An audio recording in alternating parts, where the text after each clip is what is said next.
From Steve Shives, the man who brought you Steve and Stuffy. You had to ask. And now the good news. Wrestling with Wrestling. Movie reviews. 5 Stupid Things.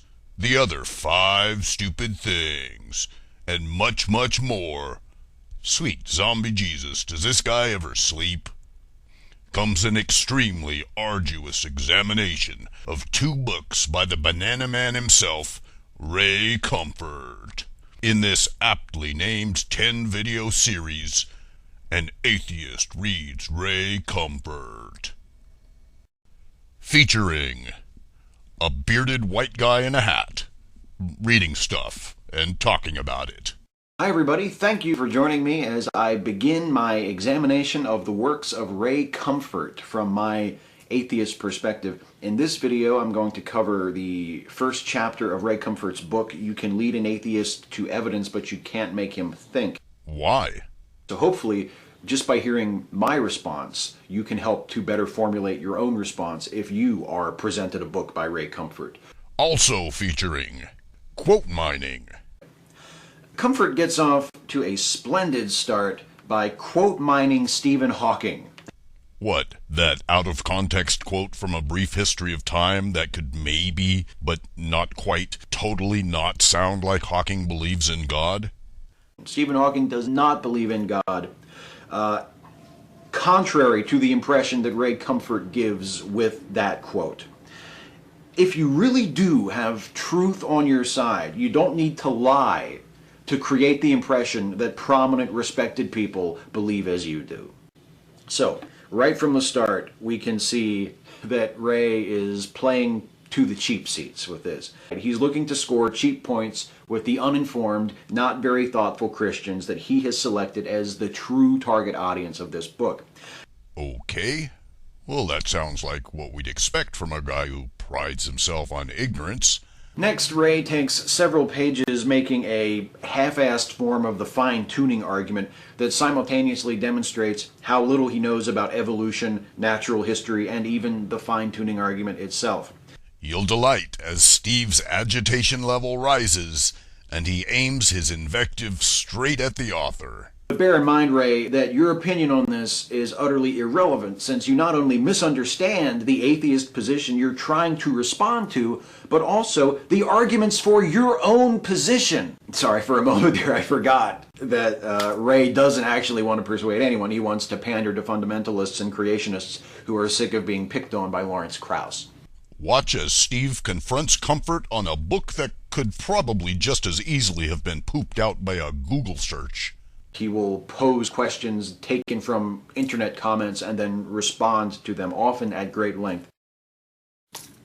So Ray dodges the question and indirectly insults the questioner. Obviously, we atheists should all be grateful that such a man as Ray Comfort would debase himself to entertain our lowly and stupid challenges to his formidable and disciplined intellect. Another dodge. More insults, and this time he throws in an impotent threat for good measure. Way to change it up there, Ray. Get blown away by one of the theist's most played out memes. Ray suggests that atheists actually know God exists, but they willfully deny his existence. Did he write this in his sleep? Watch as Steve jousts with Comfort on science and religion. He's too stupid to even attempt the science and religion are the same because they're both matters of faith argument, but that is basically what he's fumbling at here, trying to say. Ray doesn't like the hypocrisy and the corruption of religion. He doesn't want a religion. He wants, say it with me, a relationship with God. And what about Comfort's contention that dogmatic scientists refuse to question their conclusions? According to your own sneering, oblivious description, they do question it. They receive new data, they question their previous conclusions, and they revise it if necessary to better reflect the new data.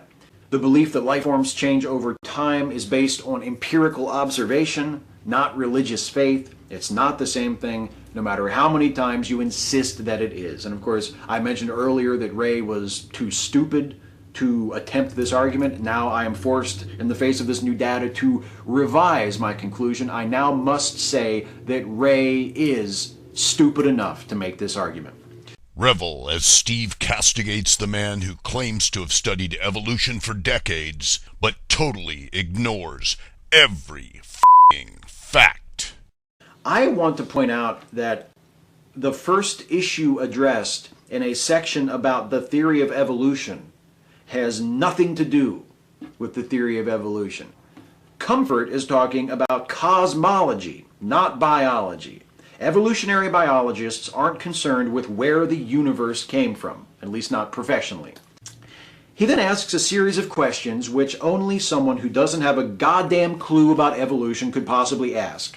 Questions like, which came first, blood or the heart? How did the body survive before the heart evolved?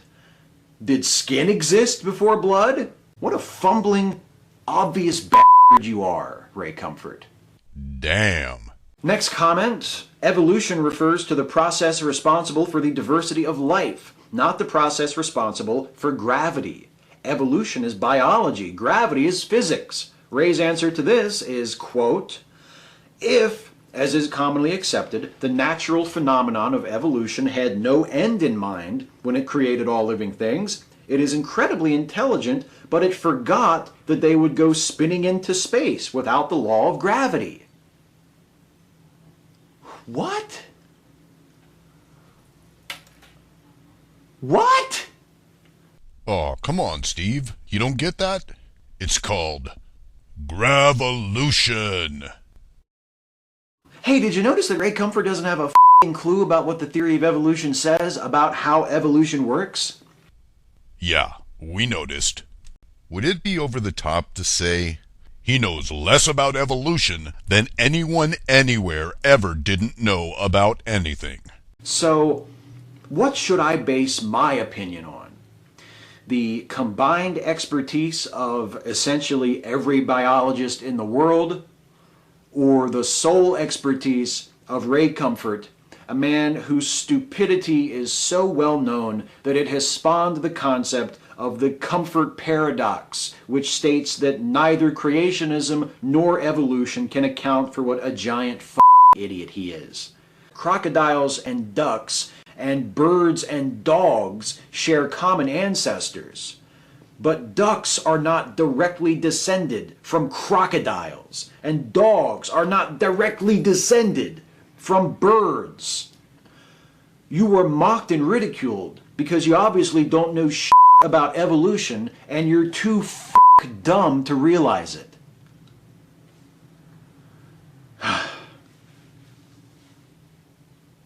What have I got myself into? I feel your pain, brother.